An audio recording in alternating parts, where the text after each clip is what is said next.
Welcome back to my channel. तो दोस्तों आज की शुरुआत भी एक छोटी सी कहानी से करेंगे, लेकिन इसके पहले मैं वीडियो में आगे चलूं, अगर आपने अब तक चैनल को सब्सक्राइब नहीं किया है तो चैनल को सब्सक्राइब फॉलो कर लीजिए, इस वीडियो को शेयर कर दीजिए और अगर हमारे लिए कोई सजेशंस हो या फिर आपके जो भी विचार हो कमेंट बॉक्स में कमेंट करके मुझे जरूर बताइएगा दोस्तों। और जितना ज्यादा हो सके उतना ज्यादा इस वीडियो को शेयर कीजिए जिससे कि मेरी बात और भी लोगों तक पहुंच सके। दोस्तों ये कहानी की शुरुआत करते हैं। एक बार की बात है, जंगल में एक शेरनी ने एक शेर को जन्म दिया, एक शावक को जन्म दिया और तत्पश्चात उसकी मृत्यु हो गई। उसकी मौत के बाद वहां से भेड़ों का एक झुंड गुजर रहा था। तो भेड़ों के बच्चों के साथ खेलते खेलते उस छोटे से शेर का बच्चा यानी कोई छोटा शावक था ना, वही भेड़ों के साथ मिल जाता है और उनके साथ ही रहने लग जाता है। जैसे भेड़ धीरे धीरे बड़े होते हैं वैसे शेर धीरे धीरे बड़ा हो जाता है। एक समय ऐसा आता है कि शेर पूरा घनिष्ठ शरीर के साथ बड़ा हो जाता है, पूरा बड़ा। तो बाहर से तो वो शेर होता है लेकिन अंदर से वो कैसा होता है, मेमना। अंदर से वो भेड़ी होता है। क्यों? क्योंकि वो उसी संगति में रहता है, उसी आसपास में सराउंडिंग में रहता है, तो वो अपने आप को इतना इनकैपेबल मानता है। तो एक बार की बात है कि जब वापस से भेड़ों का झुंड जंगल से गुजरता है तो वहां पे ना एक बूढ़े शेर की दहाड़ सुनाई देती है उनको। तो जैसे ना बाकी सारे भेड़ सब भागने लग जाते हैं वैसे शेर भी भागने लग जाता है।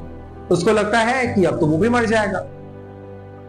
लेकिन तभी एक बूढ़े शेर की ध्यान ना, एक बूढ़े शेर का जो नजर है वो शेर पे पड़ जाता है, यानी वो जवान जो शेर हो गया था उसे पड़ जाता है। तो बूढ़ा शेर उसके पास जाता है। पहले तो वो भागने की बहुत कोशिश करता है, उस शेर से डरता है, किंतु फिर भी बूढ़ा शेर उसको पकड़ लेता है और उसे अपने साथ लेकर पानी पीने के लिए लेकर आता है और नदी में उसकी परछाई दिखाता है। वो शेर अपने आप को जिंदगी में पहली बार देख रहा होता है। उसे भरोसा ही नहीं होता कि वो भेड़ों की तरह नहीं दिखता बल्कि वो सामने वाला जो शेर है उसके ऐसे दिखता है वो। अब फिर वो उसे बोलता है ना कि अब तुम दहाड़ो। बूढ़े शेर की बात सुनकर वो शेर जो है अपने आप को पूरे आत्मविश्वास के साथ वो दहाड़ता है और उसकी दहाड़ सुनकर वहां मौजूद सारे जानवर ना डर से कांपने लग जाते हैं।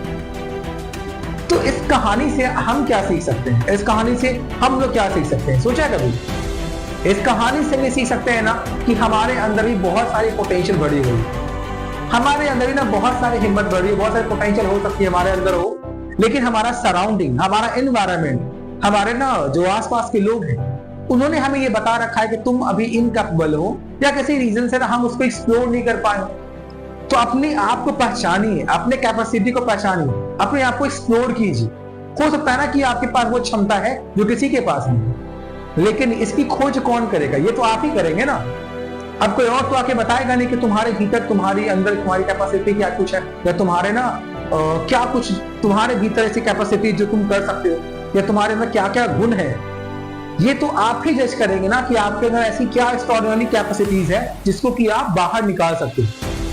तो चाहे कोई भी काम करिए, बस अपने आप को ना इतना आत्मविश्वास दीजिए कि आप उस काम को पूरी ईमानदारी के साथ कर पाए। ये बहुत जरूरी है, क्योंकि जब तक आप अपने अंदर इन बात को लेकर नहीं आए कि आपसे कुछ भी काम छूटा नहीं है या आप कुछ भी ऐसा नहीं जो नहीं कर सकते, तब तक आप उस काम को कर नहीं पाएंगे। So think bigger. आपको हमेशा क्या करना है, you just only have to do कि चाहे सामने समस्या कैसे भी हो, आपको वहां पे खड़े होना, अपने आप को पहचानिए, एक्सप्लोर कीजिए खुद को और उसके बाद अपने आप को बाहर लेकर आइए।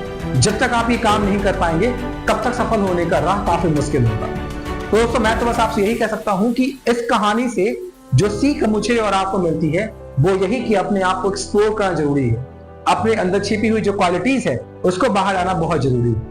तो मैं उम्मीद करता हूं कि आप ट्राई जरूर करेंगे कि आपके अंदर जो भी क्वालिटीज है उनको ना बाहर लेकर आए। Thank you for watching.